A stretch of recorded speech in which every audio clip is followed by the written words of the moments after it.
Sabah oldu. Uyan bakalım. Kalk lan oradan. Karşında İskender var, ahırdaki eşek değil.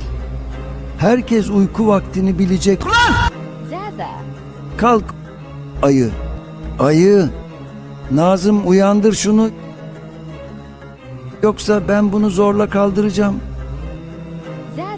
Bu hayvan böyle uyanmaz. Nazım, sesi fulle.